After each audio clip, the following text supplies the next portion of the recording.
Hello everyone and welcome you all to another important topic that is permutations and combinations.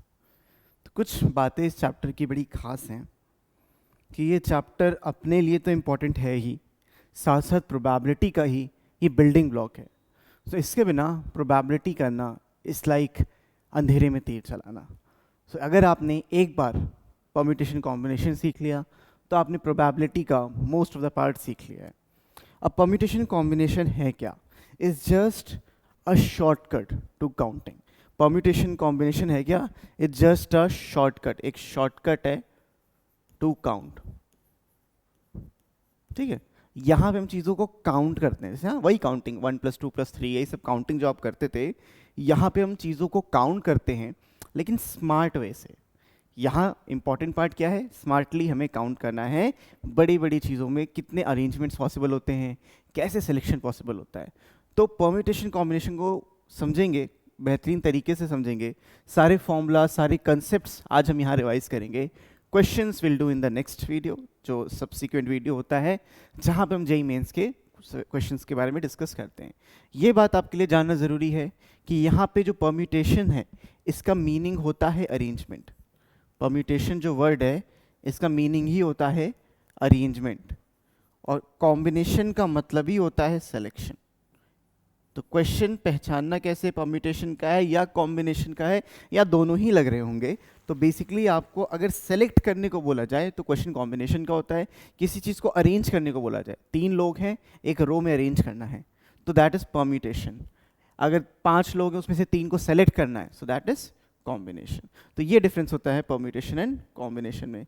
किसी भी चीज़ को समझने से पहले उसके बेसिक प्रिंसिपल्स को समझना ज़रूरी होता है, उसका फंडामेंटल लेवल पे चीज़ों को समझना ज़रूरी होता है. सो यहाँ पे भी कुछ ऐसा प्रिंसिपल होता है हमारे परम्यूटेशन कॉम्बिनेशन का, जिसका आधार है फंडामेंटल प्रिंसिपल ऑफ काउंटिंग. तो देखो, काउंटिंग हम 2 तरीके से करते हैं. काउंटिंग हम यहाँ पे 2 तरीके से कर सकते हैं. इसमें 2 प्रिंसिपल आपको मिलते हैं.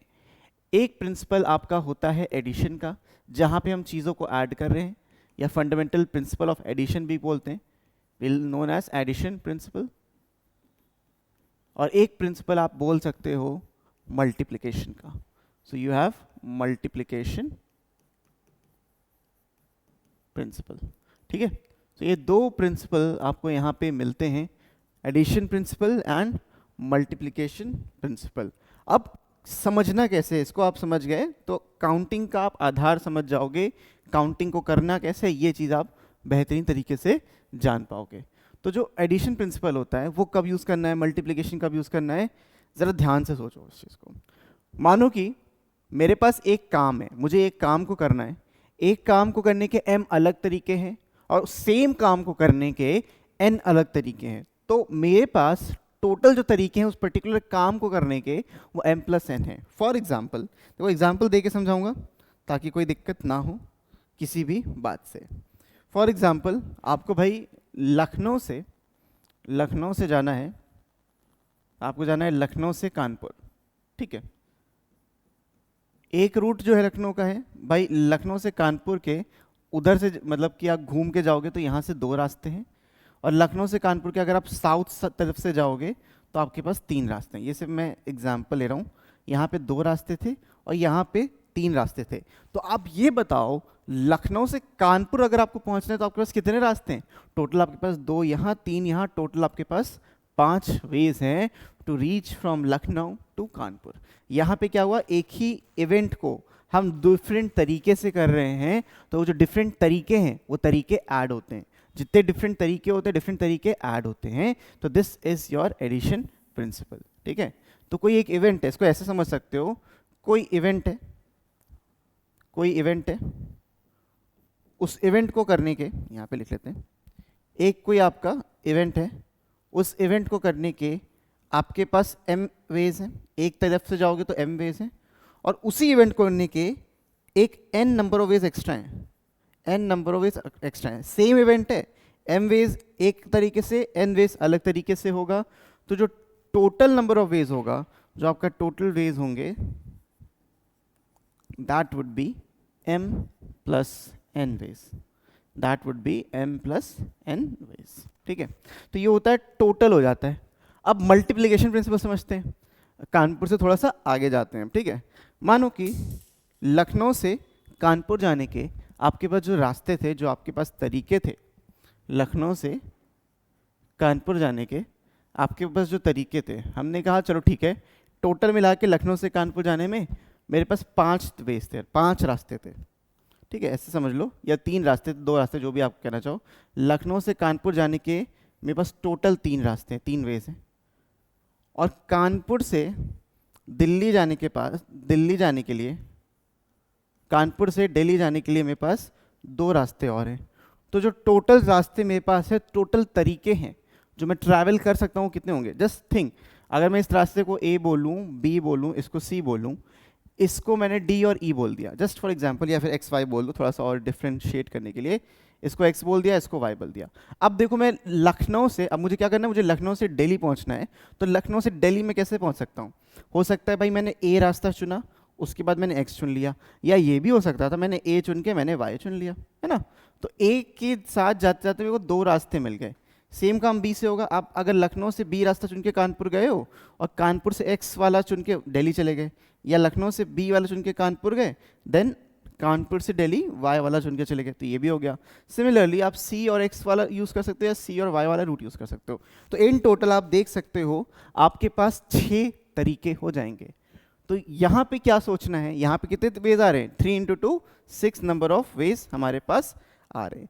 तो यहाँ पे सोचना क्या है, यहाँ पे ये देखना है कि अगर आपका एक इवेंट हो रहा है, अगर आपका एक इवेंट हो रहा है, एक इवेंट हो रहा है m तरीके से, एक इवेंट हो रहा है m तरीके से, ठीक है, और साथ ही साथ एक इवेंट और हो रहा है, अनदर इवेंट है हमारे पास, वी हैव अनदर इवेंट, है ना, लेकिन साइमल्टेनियसली हो रहा है, इसके जस्ट बाद दूसरा इवेंट हमारा हो रहा है, ये हो रहा है n नंबर ऑफ वेज से, ये m नंबर ऑफ वेज से हो रहा है, ये हमारा n नंबर ऑफ वेज से हो रहा है, ठीक है, ये m हो गया, ये n हो गया, m वेज n वेज से हमारे ये दोनों इवेंट्स हो रहे हैं।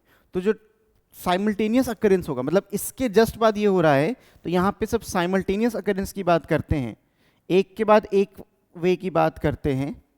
साइमल्टेनियस अकरेंस में हम बात करते हैं टोटल वेज मल्टीप्लाई होते हैं, ठीक है, जो टोटल वेज होते हैं वो आपके मल्टीप्लाई होते हैं। तो साइमल्टेनियस अकरेंस में जो नंबर ऑफ वेज होते हैं, number of veg, that is basically m × n।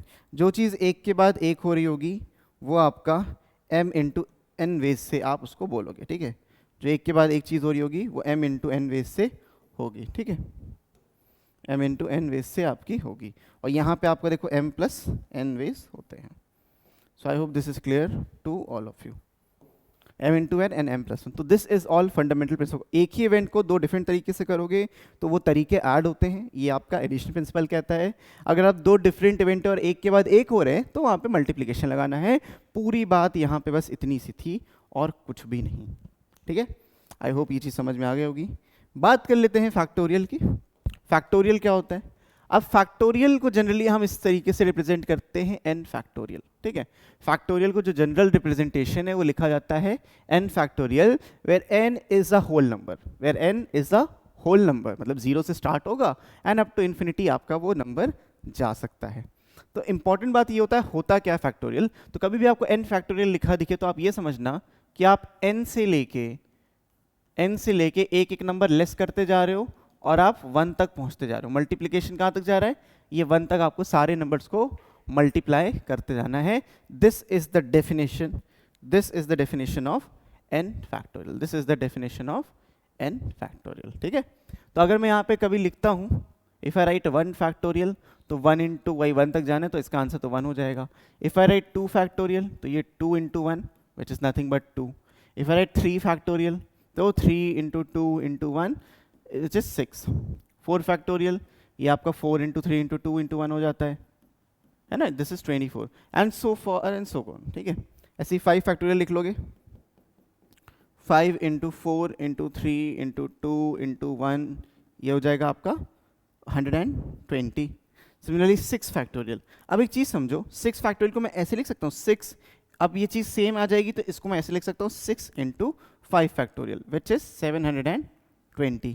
ऐसी 7 फैक्टोरियल आ जाएगा आपका 7 इंटू 6 फैक्टोरियल विच इज़ 5040। तो ऐसे ये नंबर्स आपके कंटिन्यू हो जाएंगे और 8 तक याद रखो काफ़ी है। 8 का फैक्टोरियल होता है 8 इंटू 7 का फैक्टोरियल, मतलब इसमें आपको 8 मल्टीप्लाई करना है तो ये 40,320 आ जाएगा। ठीक है, तो ये आपके कुछ फैक्टोरियल की वैल्यूज़ हैं जो आपको यहाँ पे बढ़िया तरीके से याद कर लेनी है। ठीक है, बढ़िया तरीके से एकदम याद हो जानी चाहिए ये वैल्यूज़। एक इंपॉर्टेंट बात यहाँ पे ये है, एक अलग बात ये है कि आपका जो 0 फैक्टोरियल होता है वो हमेशा 1 होता है। इंपॉर्टेंट पॉइंट्स रिमेंबर, जो आपका 0 फैक्टोरियल होता है वो हमेशा 1 होता है। एक्सपेंशन मैंने आपको बता ही दिया, ये इसका एक्सपेंशन होता है। कभी भी आपको ऐसा कुछ दिखा मिले कि n-1 फैक्टोरियल की हम बात कर रहे हैं, कभी अगर n-1 फैक्टोरियल की बात कर रहे हैं तो basically we are talking about n factorial divided by n। ठीक है, basically we are talking about n factorial upon n। ठीक, एक बहुत ही ज़्यादा इंपॉर्टेंट प्रॉपर्टी जो जनरली मिस होती है और आ जाती है कभी कभी जेईई मेंस में, कभी कभी क्या मोस्टली आ जाती है। अगर मेरे को 2n का फैक्टोरियल करना है, मेरे को अगर 2n का फैक्टोरियल करना है तो बेसिकली क्या है ये 2n into 2n-1 into 2n-2, इस तरीके से ये चलता ही जाता है। ठीक है, तो इसको याद करने का जो तरीका है वो ये है कि instead of expanding this you can write 2 की power n into n factorial into 1 into 3 into 5 into dash dash dash 2n-1। ठीक है, तो ये वैल्यू आपकी आ जाती है। I hope this is clear to all of you. 2 की power n into n factorial into the odd numbers का प्रोडक्ट। ठीक है, तो ये आपके 2n फैक्टोरियल की वैल्यू होती है। तो kindly remember this is very very very important. Right, तो ये आपके फैक्टोरियल की कुछ कुछ बातें हैं जो आपको यहाँ पे याद रखनी है। So I hope this is clear to all of you. आगे बढ़ते हैं, let's talk about permutations. Let's talk about हमारा सबसे इंपॉर्टेंट पार्ट, परम्यूटेशंस। ठीक है, परम्यूटेशंस की बात करते हैं। जस्ट अ सेकेंड, या as I told earlier, permutation का मतलब होता है अरेंजमेंट। परम्यूटेशन का मतलब ही होता है इन चीज़ों को हम कैसे अरेंज करते हैं। This stands for arrangement. अब अरेंजमेंट कई तरीके से हो सकता है। जो हमारा अरेंजमेंट है that can occur in multiple ways. अब वो मल्टीपल वेज क्या है, देखो जो अरेंजमेंट है वो मल्टीपल वेज में हमारी हो सकती है। अब वो अरेंजमेंट ये कह सकते हो कि परम्यूटेशन ऑफ डिफरेंट ऑब्जेक्ट्स भी कह सकते हो and permutation of alike objects, मतलब एक जैसे डिफरेंट ऑब्जेक्ट्स को अरेंज कैसे करेंगे और अलाइक ऑब्जेक्ट्स को अरेंज कैसे करेंगे। इससे पहले, इसको करने से पहले कुछ बेसिक बातें करते हैं, फंडामेंटल प्रिंसिपल ऑफ काउंटिंग की ही बात कर लेते हैं। जैसे कि लेट से आपके पास एक अर्न है, अर्न मतलब एक गोला है, ऊन का गोला जिसको कहते हो, उसके अंदर है, मतलब एक बैग टाइप का है, उसके अंदर आपके पास 5 ग्रीन बॉल हैं और 4 रेड बॉल हैं। और ये याद रखना ये डिफरेंट है, these are different balls and not alike, these are different balls and not alike. मुझे क्या करना है, मुझे यहाँ से एक रेड बॉल को चूज करना है, मुझे यहाँ पे एक ग्रीन बॉल को चूज करना है और मुझे यहाँ पे एक रेड बॉल को चूज करना है। So I have to pick 1 red ball and 1 green ball.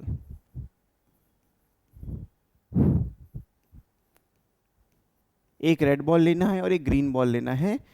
In how many ways I can do that? In how many ways are there? How many ways are there? देखो हमें करना क्या था, हमसे ये बोला कि भाई एक ग्रीन चूज करो एक रेड चूज करो और साइमल्टेनियस अगर हो रहे हैं, ग्रीन के बाद रेड करना है। ग्रीन में से मुझे एक लेनी है, बॉल्स कितनी थी 5, तो 5 ऑप्शंस हैं मेरे पास। रेड मेरे पास 4 ऑप्शंस हैं और एक के बाद एक करनी थी, तो आई हैव 20 वेज। कितने मेरे पास है टोटल, मेरे पास 20 वेज हैं of doing such a thing. तो ये भी बेसिक सी बात थी, ये समझना नॉट वेरी डिफिकल्ट। अब आते परम्यूटेशन ऑफ डिफरेंट ऑब्जेक्ट्स। और ये जो डिफरेंट ऑब्जेक्ट्स हैं इसको हम ये भी कह सकते हैं they are n different objects these are n different objects arranged in linear fashion, है ना, n different objects और ये लीनियर फैशन में अरेंज हैं, ठीक है, या ऐसा कह सकते हो इनकी जो अरेंजमेंट है वो लीनियर है, ठीक है, लीनियर मतलब एक लाइन में हम अरेंज कर रहे हैं, सर्कुलर नहीं कर रहे, लीनियर अरेंजमेंट की हम यहाँ पे बात करेंगे। अब इन लीनियर अरेंजमेंट में भी मेरे पास दो केसेस बनते हैं। वो दो केसेस क्या हैं कि भाई जो टोटल नंबर ऑफ अरेंजमेंट्स हैं, जो मेरे पास टोटल नंबर ऑफ अरेंजमेंट्स हैं, टोटल नंबर ऑफ अरेंजमेंट्स ये कितनी हो जाएंगी? एक तो ये है कि भाई n थे और आपको n की n चीज़ों को अरेंज करना है, मानो बस 5 लोग हैं, उन पांचों को मुझे अरेंज करना है, तो मैं कैसे करूँगा? लेकिन ऐसा भी हो सकता है कि मेरे पास कुछ ये चीज़ आए कि the number of arrangements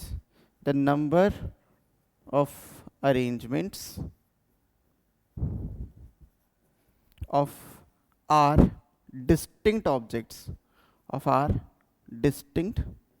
objects, ठीक है, तो क्या है भाई n में से n को हम अरेंज कर रहे थे, तो ये आपका नंबर ऑफ अरेंजमेंट आ गया, लेकिन इसमें number of arrangement of R distinct objects हम कर रहे हैं, ठीक है, आर डिस्टिंक्ट या डिफरेंट ऑब्जेक्ट्स हम लोग ले रहे हैं फ्रॉम n डिफरेंट ऑब्जेक्ट्स, ठीक है, हम आर डिफरेंट ऑब्जेक्ट्स ले रहे हैं फ्रॉम n डिफरेंट ऑब्जेक्ट्स। ये भी चीज़ समझने वाली बहुत ज़रा ज़रूरी है, तब कब कौन सा हमें फॉर्मूला यूज़ करना है। तो जो पहले वाला केस है, इसकी जो नंबर ऑफ अरेंजमेंट्स बन के आएंगी वो सीधा सीधा n फैक्टोरियल आएगी। आपके पास n चीज़ें उनको अरेंज करना है तो वो n फैक्टोरियल होता है। अगर आपके पास number of permutation, number of arrangements of R different objects out of n different objects, ठीक है, selected from n different objects. 8 select करा है n से, 5 चीज़ें थी, 5 लोग थे, सिर्फ 3 को अरेंज करना था, तो ये जो फॉर्मूला निकल के आता है, this formula is NPR, this formula is NPR, और ये फॉर्मूला होता है आपका n factorial divided by n minus r का फैक्टोरियल, ठीक है, ये फॉर्मूला होता है आपका n factorial divided by n minus r का factorial. So this is what linear arrangement is, ठीक है, I hope this is clear to all of you। समझ में आ रही होगी चीज़ें, बहुत ज़्यादा इंपॉर्टेंट है, नहीं आ रहा तो please pause the video, watch this again and समझो, यही आपका पूरा पूरा आधार है। नेक्स्ट बात करेंगे परम्यूटेशन ऑफ अलाइक ऑब्जेक्ट्स की। अगर एक जैसे दिखने वाले ऑब्जेक्ट्स हैं तो उनको अरेंज कैसे करना है? अब हो सकता है सारे के सारे एक जैसे दिखें, हो सकता है कुछ एक जैसे दिखें, कुछ डिफरेंट दिखें। फॉर एग्जाम्पल मेरे पास लेटर्स हैं ABCD, जिसमें कि मेरे पास 3 A हैं, मेरे पास 3 A हैं, इन 3 को अरेंज करना है। मेरे पास 2 B हैं, मेरे पास 2 B हैं, और मेरे पास एक C एक D है, ठीक, एक C है और एक D है। तो मेरे पास इन टोटल ऑब्जेक्ट्स कितने? मेरे पास इन टोटल बेटा ऑब्जेक्ट्स कितने? यू कैन काउंट 1 2 3 4 5 6 7 ऑब्जेक्ट्स हैं। सो इन 7 को मैं अरेंज करूंगा, इन 7 के 7 ऑब्जेक्ट्स को मैं अरेंज करूंगा, देन मैं डिवाइड कर दूंगा जितनी बार किसी भी ऑब्जेक्ट का रिपीटिशन हो रहा होगा। तो अलाइक ऑब्जेक्ट्स है तो इनका जो अरेंजमेंट आएगा, देखो इनका जो अरेंजमेंट आएगा वो आएगा 7 फैक्टोरियल, और जो रिपीटिशन हो रहा है उससे मुझे डिवाइड करना है। तो ये जो A है, ये 3 बार आ रहा था, ये जो B है ये 2 बार आ रहा था, C एक बार है, D एक बार है, तो जो आ रहा है बार बार उसको डिवाइड करेंगे 3 फैक्टोरियल से। A 3 बार था, 3 फैक्टोरियल से डिवाइड किया, B 2 बार था तो 2 फैक्टोरियल से डिवाइड किया। तो ये आपके टोटल नंबर ऑफ परम्यूटेशन निकल के आते हैं, ठीक है, this is the total number of permutation. ऐसा तुम लिख सकते हो द नंबर ऑफ अरेंजमेंट। अगर फॉर्मूले की हम बात करें तो number of arrangements of n objects where we have first p number of items of type 1, Q number of items of type 2 and so on, है ना, and R number of items of type 3। तो 3 type के मेरे पास objects हैं। अभी देखो यहाँ पे एक चीज़ समझना बेटा, let me highlight as well. मेरे पास इन टोटल n ऑब्जेक्ट्स थे, मेरे पास इन टोटल n ऑब्जेक्ट्स थे, जिसमें p जो टाइप था पहले टाइप का था, ठीक है। p जो नंबर ऑफ ऑब्जेक्ट हैं वो पहले टाइप का है, टाइप 1 लिख दो। जो p ऑब्जेक्ट है वो टाइप 1 का है। देन जो मेरा q नंबर ऑफ ऑब्जेक्ट्स हैं वो टाइप 2 का है, और r नंबर ऑफ ऑब्जेक्ट्स है वो टाइप 3 का है, राइट। ये टाइप 2 होगा, यहाँ पे लिखना भूल गए। टाइप 2, टाइप 3, टाइप 4, ऐसे मतलब डिफरेंट टाइप के हमारे पास ये ऑब्जेक्ट्स बन रहे हैं। तो अगर ये डिफरेंट टाइप के ऑब्जेक्ट्स बन रहे हैं, जस्ट अ सेकेंड, या better.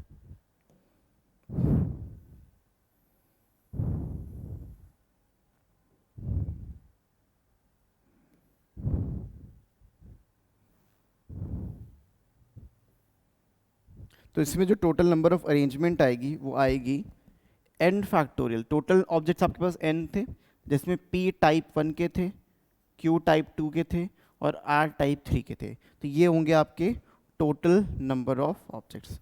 This is the total number of arrangements जो पॉसिबल होंगी। एग्जाम्पल यहाँ लिखा है और फॉर्मूला आपका यहाँ पे लिखा। अगर आपको फॉर्मूले में इंटरेस्ट है तो इस तरीके से आप फॉर्मूला भी लिख सकते हो, ठीक है। इसी तरीके से जैसे हमारे लीनियर अरेंजमेंट होता है, आपने देखा, सेम वे से हमारे सर्कुलर अरेंजमेंट भी एग्जिस्ट करता है। जैसे लीनियर अरेंजमेंट है वैसे सर्कुलर अरेंजमेंट भी एग्जिस्ट करेगा। तो देखो सर्कुलर अरेंजमेंट 2 तरीके से होगा। जैसे एक सर्कल है मेरे पास, अब इसमें कई लोग बैठे हैं, इस सर्कल के कॉर्नर्स पे कई लोग बैठे हैं।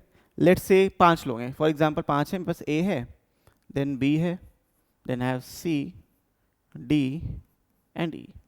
तो A B C D and E, ये 5 लोग बैठे हैं, और हमें सर्कुलर परम्यूटेशन बताना है ऑफ n डिफरेंट ऑब्जेक्ट्स। ये किसकी बात कर रहे हैं हम? n डिफरेंट ऑब्जेक्ट्स की बात कर रहे हैं, n डिफरेंट ऑब्जेक्ट्स, ठीक है। Circular permutation of n different objects. अब इसमें भी आपके 2 केसेस होते हैं, ठीक है। 2 केसेस कैसे होते हैं? So n different objects, number of ways to arrange them, number of ways to arrange them in a circle। एक सर्कल में हम इसको कैसे अरेंज करते हैं, तो इसके भी बेटा 2 टाइप आते हैं, इसके भी 2 टाइप आते हैं। एक टाइप में जो हम अरेंजमेंट कर पाते हैं वो होता है n-1 का फैक्टोरियल, एक होता है 1/2 n-1 का फैक्टोरियल। तो ये 2 तरीके से हम चीज़ों को अरेंज कर पा रहे हैं। सर ये 2 डिफरेंट तरीके कैसे आ गए? अब देखो, जो 2 डिफरेंट तरीके हैं, ये n-1 का factorial and half of n-1 का फैक्टोरियल, वो इस चीज़ पे डिपेंड करता है कि आप जो अरेंजमेंट्स कर रहे हो वो clockwise and anti clockwise direction में डिफरेंट हैं या सेम है, ठीक है। तो वह जब क्लॉकवाइज और एंटी क्लॉकवाइज अरेंजमेंट्स आपके डिफरेंट होते हैं तो पहला वाला अरेंजमेंट होता है। तो यहाँ पे क्या है? यहाँ पे आपका व्हेन, ये कब करना है? When clockwise and anti-clockwise arrangements are different. When clockwise and anti-clockwise arrangements are different. जैसे कि आपने 5 लोग ले लिए, उसको आपने एक सर्कुलर टेबल पे बैठा दिया, तो जो आप नंबर ऑफ अरेंजमेंट्स करोगे उसमें क्लॉकवाइज डिफरेंट होगा, एंटी क्लॉकवाइज चीज़ डिफरेंट होगी। लेकिन अगर आपने एक माला बनाना है, उसमें आपने 5 डिफरेंट बीड्स डालने हैं, तो देखो इधर से आप देखो या घुमा के देखो, तो उसमें जो अरेंजमेंट होगा क्लॉकवाइज एंटी क्लॉकवाइज का वो सेम हो जाएगा। तो कब ये होगा? ये होगा when clockwise and anti clockwise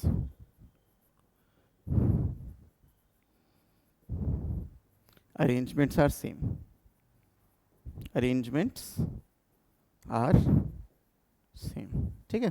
same और डिफरेंट पे चीज़ें यहाँ पे डिपेंड करेंगी। So I hope this is clear to all of you. तो ये सर्कुलर परम्यूटेशंस की हमने यहाँ पे बात की है। तो जैसे कि अगर मैं इसी को बात करूँ, ये 5 लोग बैठे हैं, ये 5 लोग बैठे हैं, तो इसके जो नंबर ऑफ अरेंजमेंट्स आएंगे वो आएंगे 5 - 1 का फैक्टोरियल विच इज़ 4 फैक्टोरियल। तो इसमें 24 वेज है मेरे पास, ये जो है इसमें मेरे पास 24 वेज हैं अरेंजमेंट के, ठीक है। So I hope this is clear, please take a note of this. हम आगे बढ़ते हैं अगले क्वेश्चन की तरफ। सो क्वेश्चन क्या कहता है, क्वेश्चन ये कहता है question is there are 12 different flowers, there are 12 different flowers, अलग अलग होंगे, एक रोज होगा, गेंदा होगा, कुछ कुछ होगा। There are 12 different flowers, how many different garlands can be made, ठीक है। 12 डिफरेंट फ्लावर्स हैं, तो कितने तरीके से बन सकता है, या how many different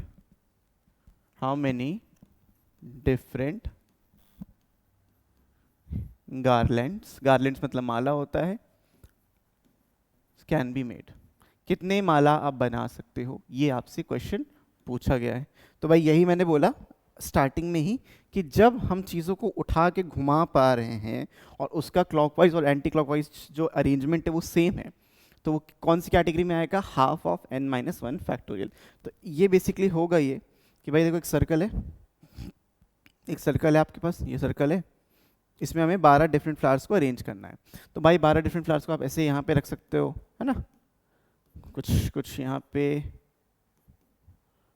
something like अ घड़ी, देखो ये आपके 12 फ्लावर्स हैं और ये डिफरेंट फ्लावर्स हैं। तो ऐसे कितनी मालाएं आप बना सकते हो कि वो यूनिकनेस उसकी एग्जिस्ट करे।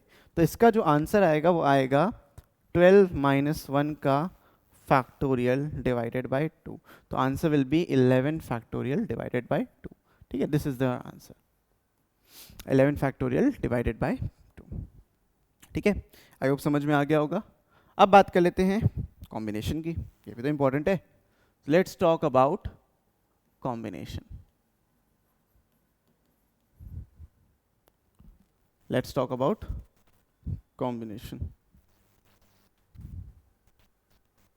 ठीक है। सो कॉम्बिनेशन का मतलब ही होता है selection.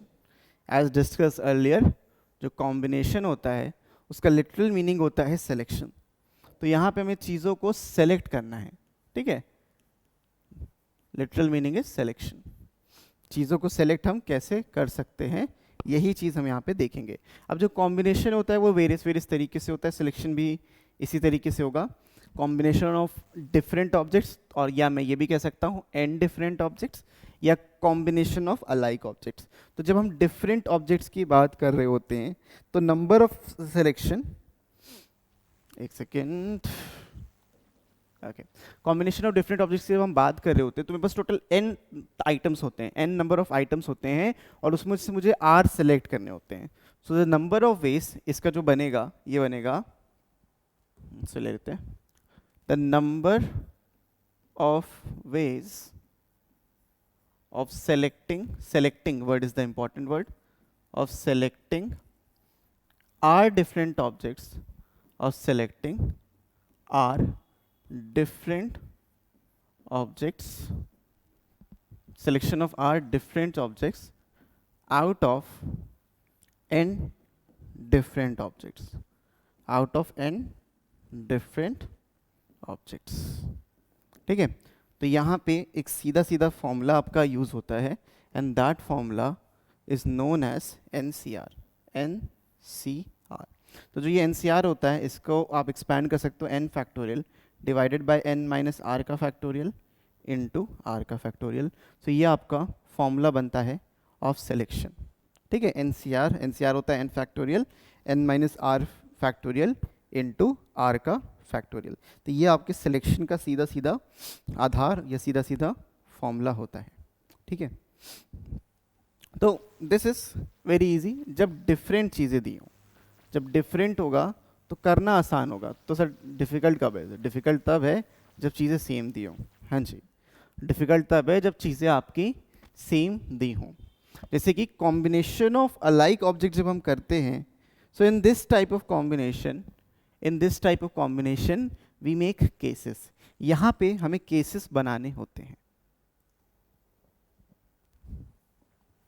So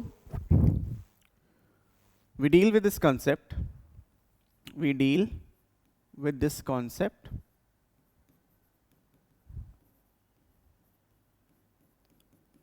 by making cases. हमें यहाँ पे केसेस का क्रिएशन करना होता है. अब केसेस कैसे बनेंगे वो समझो.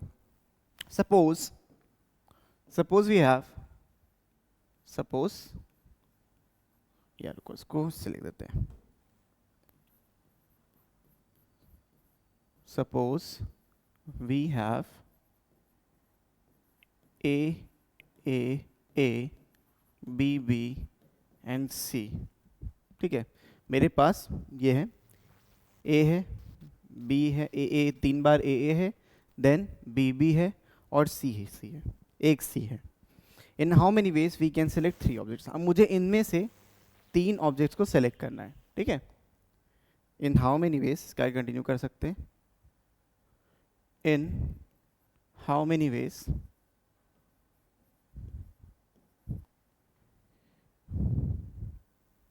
just a second.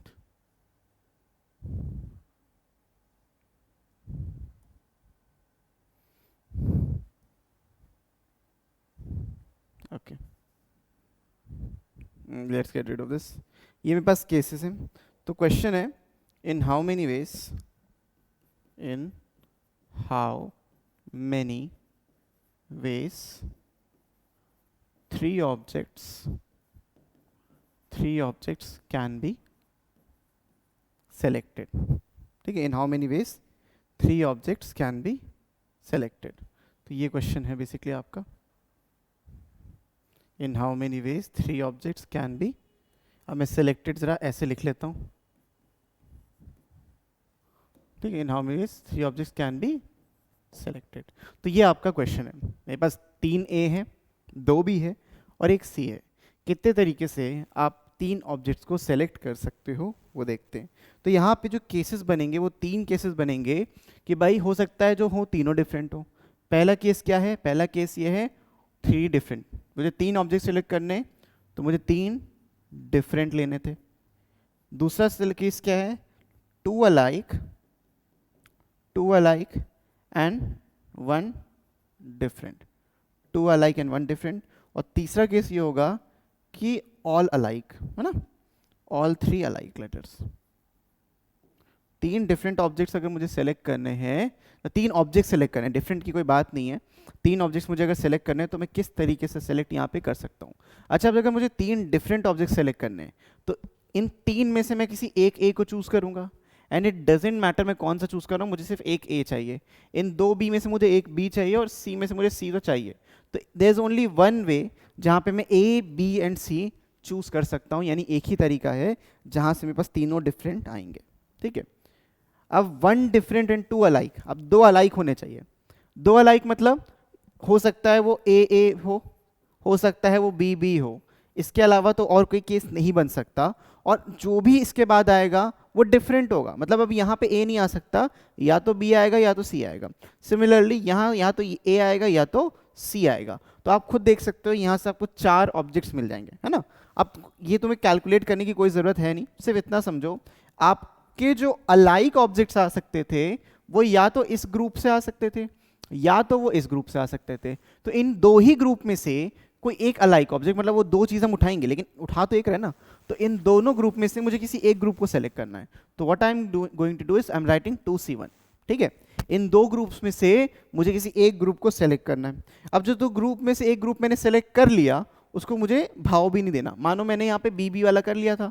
अब इन दोनों में से कोई एक लेना है, या तो मैं ए लूंगा या तो सी. अब 3 ए नहीं, मेरे पास एक ही है, मैं मानूंगा एक सी है. तो ए और सी में से मुझे कोई एक लेटर लेना है. तो 2 में से एक को चूज करने का जो तरीका है, जो 2 में से एक को चूज करने का तरीका है वो भी क्या है, 2C1.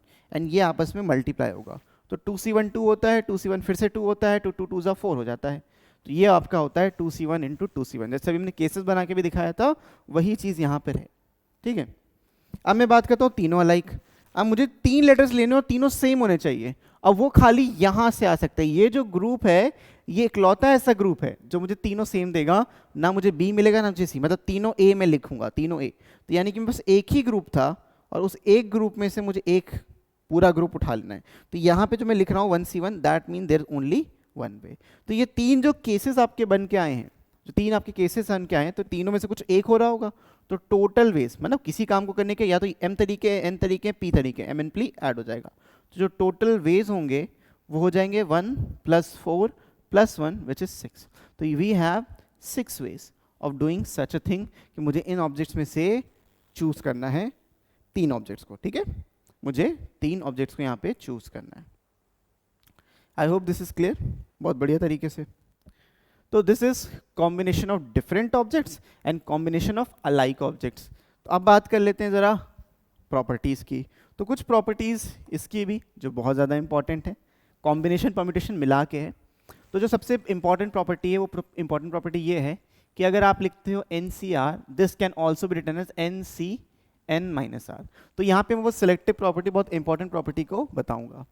आपके जो परम्यूटेशन होता है और जो कॉम्बिनेशन होता है वो कुछ इस प्रकार से रिलेटेड होता है। अगर मैं NCR में एक R फैक्टोरियल को मल्टीप्लाई कर दूं तो मुझे NPR मिल जाएगा। अगर मैं NCR में एक R फैक्टोरियल मतलब सिलेक्शन करके मैं अरेंज कर दूं तो मुझे यहाँ पे NPR मिल जाएगा। तीसरी प्रॉपर्टी ये कहती है कि भाई NCR डिवाइडेड बाय NCR-1। ये प्रॉपर्टी भी डायरेक्टली क्वेश्चन इस पे बन जाता है। तो ये होता है आपका N-R+1 डिवाइडेड बाय N-R। ठीक है, सॉरी N-R+1 डिवाइडेड बाय यहाँ पे R होता है सीधा सीधा। तो ये बहुत ही ज़्यादा इंपॉर्टेंट प्रॉपर्टी एक एग्जिस्ट करती है। ठीक, अगर आपके पास साइमल्टेनियस वैल्यूज़ हैं, यानी कि अगर आपके पास लिखा है NCR और लिखा है NCR-1, एक छोटी एक बड़ी वैल्यू होनी चाहिए, ऊपर का n लेकिन सेम होना चाहिए।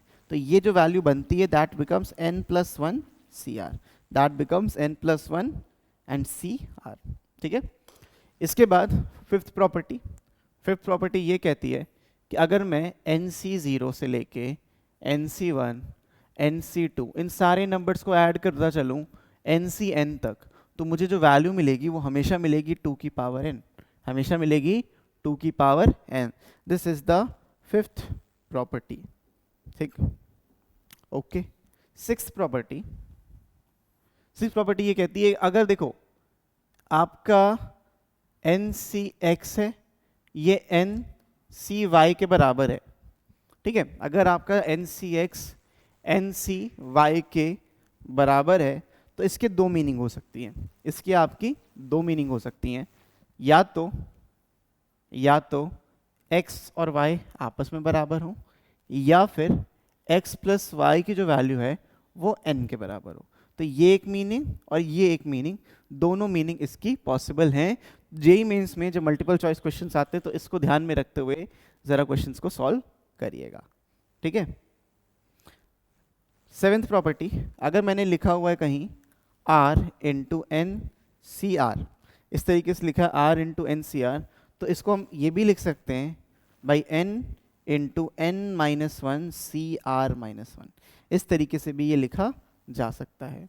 तो ये आपकी कुछ प्रॉपर्टीज़ हैं जो बहुत ही ज़्यादा इंपॉर्टेंट हैं। तो इनको कर लीजिए नोट और समझ लीजिए अच्छे से। ठीक है, इनको कर लीजिए नोट और अच्छे से इनको समझ लीजिएगा ये 7 प्रॉपर्टीज़ को। ठीक है, सो इसी के साथ ये प्रॉपर्टीज़ वाला पार्ट ख़त्म।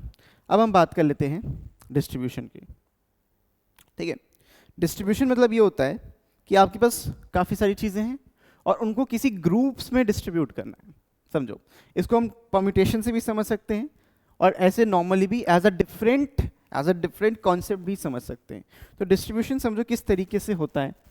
अगर आप डिफरेंट ऑब्जेक्ट्स का डिस्ट्रीब्यूशन कर रहे हो, डिस्ट्रीब्यूशन ऑफ, पहला जो केस है आपका वो है डिफरेंट ऑब्जेक्ट्स, डिस्ट्रीब्यूशन ऑफ, भाई सीधा ही बन, अच्छा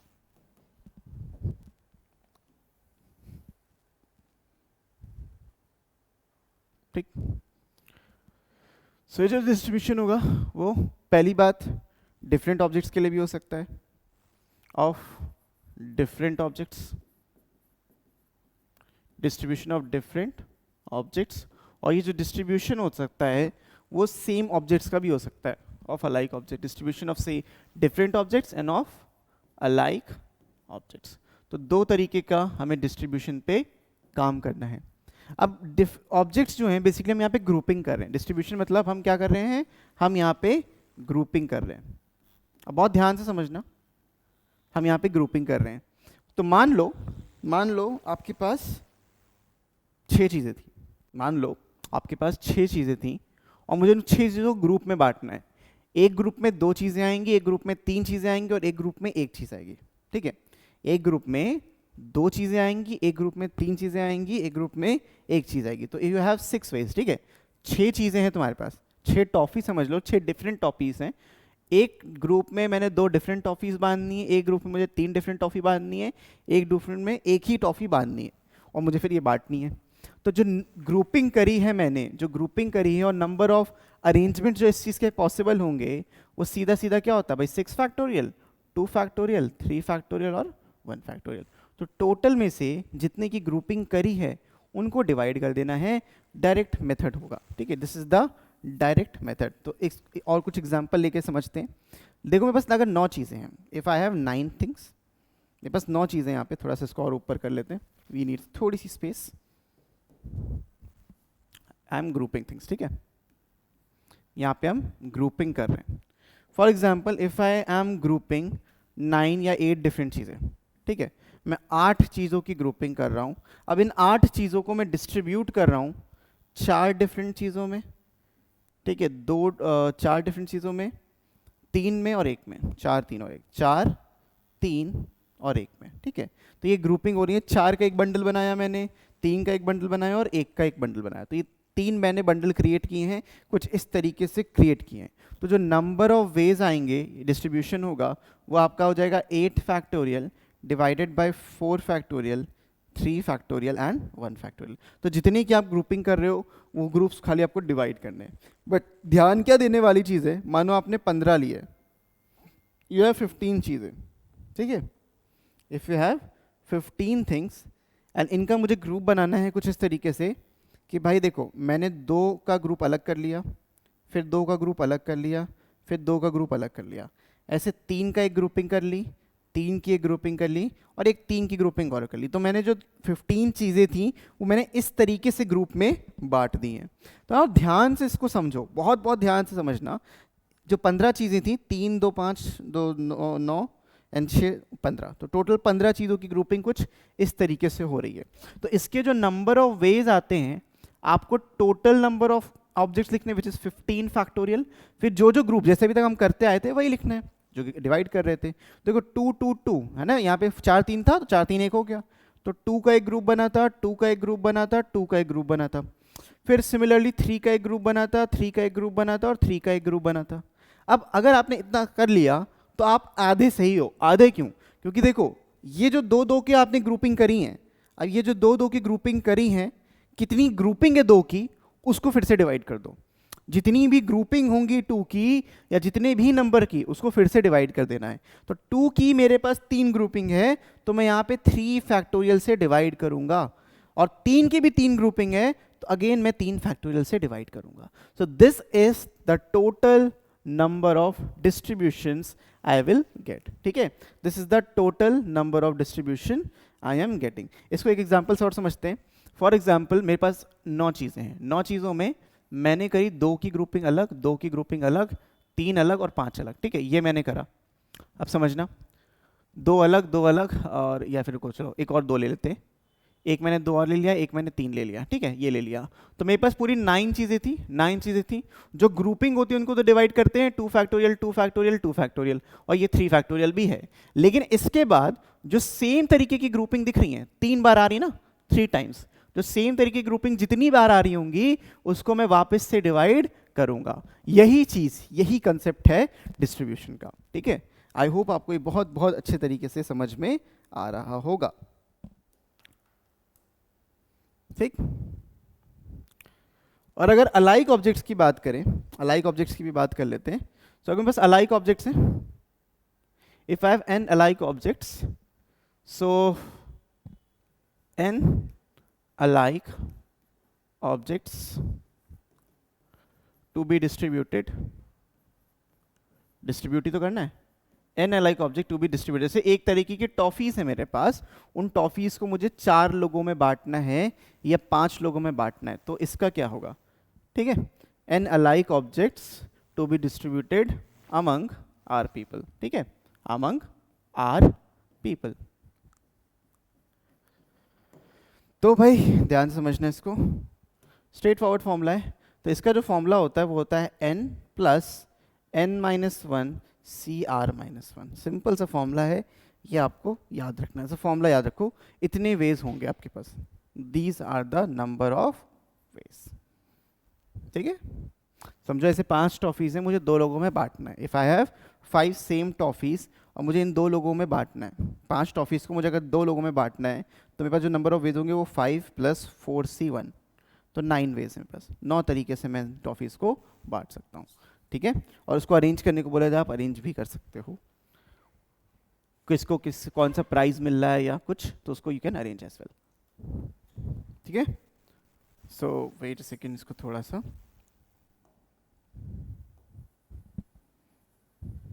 तो आपके जो टोटल नंबर ऑफ वेज आएंगे इसमें, थोड़ा सा ऊपर नीचे लिख दिया था, it will be n plus R minus one C R minus one. ये होते हैं total number of ways of arranging. This is very important. n यहाँ पे c की सबस्क्रिप्ट में है, तो अगर तुम्हारे पास 5 लोग हैं, उनको टॉफीज बांटनी है, तो 5 plus 4 minus one minus 4 2 minus one, 2 लोगों में बांटनी थी, तो वैसे ही आएगा, तो आंसर वही आ रहा है। बट इस केस में ये सही फॉर्मूला है, ठीक है। ये वेज होंगे आपके पास, ये टोटल नंबर ऑफ वेज हो जाएंगे। सो इसको सही करना, ये आपका आंसर है, ठीक। So I hope this is clear to all of you. अब बात कर लेते हैं टोटल कॉम्बिनेशन की। Let's talk about total combination. अब टोटल कॉम्बिनेशन क्या चीज़ है? बेसिकली हमसे बोला जाएगा कि कम से कम एक ऑब्जेक्ट सेलेक्ट करने के कितने तरीके हैं। तो selection, total combination is basically selection of at least one object. कम से कम एक ऑब्जेक्ट आपको सेलेक्ट करना ही करना है। तो भाई देखो ध्यान से समझो, अगर आपके पास n डिफरेंट ऑब्जेक्ट्स हैं, if you have n different objects, ठीक है, अगर आपके पास n डिफरेंट ऑब्जेक्ट्स हैं, तो ये जो n डिफरेंट ऑब्जेक्ट्स होंगे, इनका जो टोटल कॉम्बिनेशंस आएंगे, टोटल कॉम्बिनेशंस, ये आपके आ जाएंगे nc1 plus nc2 plus nc3 plus ये कहाँ तक जाएगा ncn तक। अब अगर आपको याद हो, अगर इसमें एक nc0 और होता तो ये तो हो जाता 2 की पावर n, लेकिन क्योंकि nc0 नहीं है तो उसको उधर भेजोगे तो यहाँ पे -1 आ जाएगा।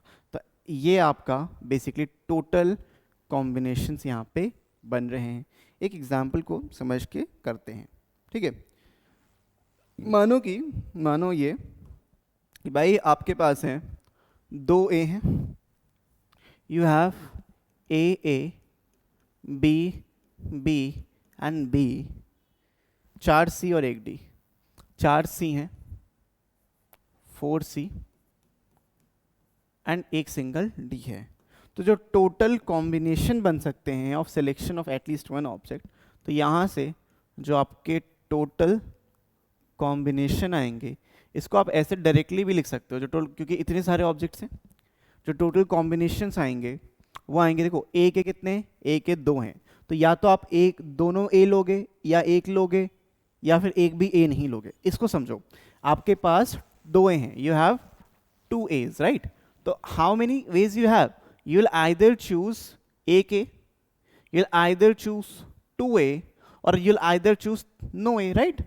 कितने हैं भाई आपके पास, या तो आप एक ए को चूज करोगे, या तो आप 2 A को चूज करोगे, या तो आप किसी भी ए को चूज नहीं करोगे।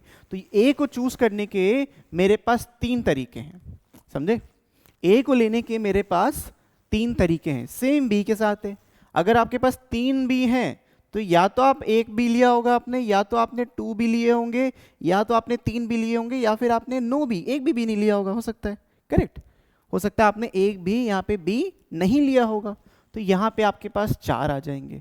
सिमिलरली यहाँ पे आपके पास 5 आ जाएंगे, यहाँ पे आपके पास 2 आ जाएंगे। अब ये जितने भी केसेस आपके बने, समझना, ये जितने भी टोटल आया आपका, इन सबको ऐड करके जो भी टोटल आ रहा है, इसमें वो केस भी है कि एक भी वैल्यू ना आ रही हो। तो कम से कम एक वैल्यू तो मुझे चाहिए, तो इसमें से मैं -1 कर दूंगा, तो ये मेरे टोटल नंबर ऑफ कॉम्बिनेशन बन जाएंगे। तो ये चीज़ समझना ज़रूरी कि मैंने यहाँ पे किया क्या, मैं 2 ए थे, एक चूज करना था कम से कम, तो टोटल कॉम्बिनेशन ये बनते हैं। तो इस तरीके से एटलीस्ट 1 जब भी बोला जाएगा तो आपको ये सीधा सीधा कर लेना है बिना किसी दिक्कत के, ठीक है, बिना किसी दिक्कत के फटाफट आप चीज़ को निपटा सकते हो, आराम से समझ सकते हो। So I hope this is clear to all of you. तो इसी के साथ हमने ना परम्यूटेशन कॉम्बिनेशन के जो मेन पॉइंट्स थे, बस मेन पॉइंट्स को हमने कर लिया। और एक बहुत ज़्यादा इंपॉर्टेंट पॉइंट अभी बचा है, सबसे ज़्यादा इंपॉर्टेंट, खैर वही मैं कहूँगा, जिसको हम लोग कहते हैं डीरेंजमेंट, ठीक है। तो यहाँ मैंने लिखा नहीं था, लेट्स राइट दैट, वरना रह जाता। तो लेट्स राइट डीअरेंजमेंट, बहुत ही ज़्यादा इंपॉर्टेंट है। एक सेकंड,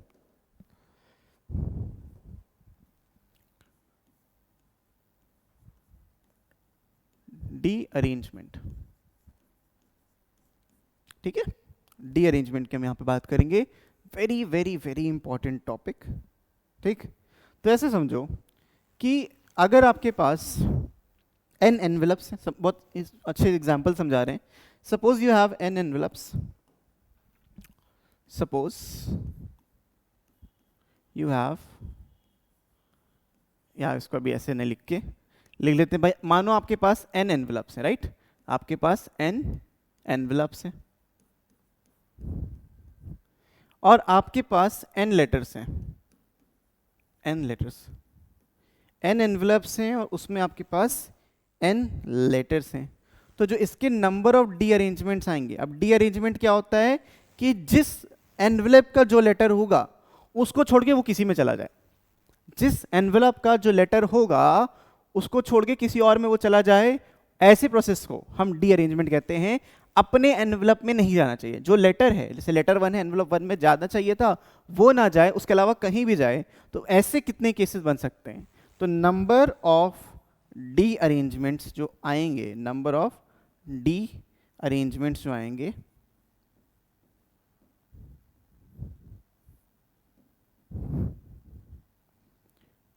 वो आ जाएगा। अच्छा, इसको समझाने से पहले नंबर ऑफ डी अरेंजमेंट्स आपके आएंगे, हाँ। सो लेट्स से ये n है और n लेटर्स हैं, n में कभी कभी ना कंफ्यूजन हो जाती है। तो ये समझो आपके पास मानो 4 लेटर्स हैं, change the pen, let's assume आपके पास 4 लेटर्स हैं और उतने ही एनवेलप्स हैं, 4 लेटर्स एंड 4 एनवेलप्स। ये क्वेश्चन ऐसा ही बनता है कि जो नंबर ऑफ लेटर्स हैं और नंबर ऑफ एनवेलप्स हैं या इसी टाइप का कुछ, वो सेम होगा। तो place the letters in such a way, place the letters in such a way that no letter should go in its original envelope, ठीक है, no letter should go in its original envelope। और इसी process को, ठीक है, इसी process को हम डी अरेंजमेंट कहते हैं। तो जो नंबर ऑफ वेज होंगे, इसके जो नंबर ऑफ वेज होंगे, दैट वुड बी भाई देखो 4 factorial, 1 - 1/1 factorial, +1/2 factorial, -1/3 factorial and +1/4 factorial होगा, ठीक है। मतलब कि बाहर n जो नंबर है तुम्हारा वो रहेगा starting with 1, alternate plus minus sign यहाँ पे आपका चलता रहता है। तो जो नंबर ऑफ डी अरेंजमेंट्स भी यहाँ पे आएंगे वो कुछ इसी प्रकार के दिखने चाहिए। तो अगर इसको हम मैच करते हैं, देखो इसको अगर हम मैच करते हैं तो मुझे मिलेगा ये n फैक्टोरियल, ठीक है, पहला जो था n number of envelopes, n number letters है, तो n फैक्टोरियल मिल जाएगा। यहाँ आ जाएगा 1 - 1/1 फैक्टोरियल, +1/2 फैक्टोरियल, -1/3 फैक्टोरियल। और ये जो कहानी है, ये कहानी चलती जाएगी, वो चलेगी कहाँ से, -1 की पावर n। अब ये 1 की पावर n क्यों लिखा, क्योंकि देखो जितने भी इवन नंबर हैं, यहाँ 2 है 4 है, उनके साथ प्लस साइन है, 2 है 4 उनके साथ प्लस साइन है, और यहाँ पे आपका आ जाएगा 1/n फैक्टोरियल, ठीक है, 1/n factorial. So this is the number of D arrangements, so this is the number of D arrangements that is possible. तो रीअरेंजमेंट क्या होता है, जो लेटर्स हैं अपना जगह छोड़ के कहीं भी जाए, अपना घर छोड़ के वो कहीं भी जाए। ऐसे क्या कह सकते हो भाई, 4 लड़के हैं, 4 हाउसेस हैं, वो अपना हाउस छोड़ के किसी भी टीम में घुस जाएं, तो ऐसे नंबर ऑफ रीअरेंजमेंट्स क्या होंगे, वो नंबर ऑफ रीअरेंजमेंट्स यहाँ पे आएंगे। You just have to calculate the value and आराम से आपका आंसर आएगा, बहुत आराम से, कोई नेगेटिव साइन नहीं आएगा, तो इसकी आप टेंशन ना लेना। इस तरीके से ये फॉर्मूला बना हुआ है। तो इसी के साथ, इसी कॉन्सेप्ट के साथ हमने ना सारे कॉन्सेप्ट, हर एक चीज़ जो इंपॉर्टेंट बात है, जो इंपॉर्टेंट बातें हैं हमारे परम्यूटेशन कॉम्बिनेशन की, वो हमने रिवाइज कर ली है। सारे कंसेप्ट, सारे फॉर्मूलाज हमने उसको डिस्कस कर लिया है। सो अगर आपको और डिटेल में चीज़ों को समझना है तो जो इसका फुल लेंथ वाला है तो आप उसको आराम से कभी भी देख सकते हो। बट ये आपका जो कंसेप्चुअल रिवीजन था वो हमारा कंप्लीट हो चुका है। नेक्स्ट क्लास में करेंगे हम लोग क्वेश्चंस की बातें, जेई मेंस के जो आए हुए क्वेश्चंस प्रीवियस ईयर में, एंड कुछ और इम्पॉर्टेंट बात की चर्चाएं। So that's all for today. मैं मिलता हूँ आपसे नेक्स्ट वीडियो में, तब तक के लिए keep practising, keep learning, take care and bye bye.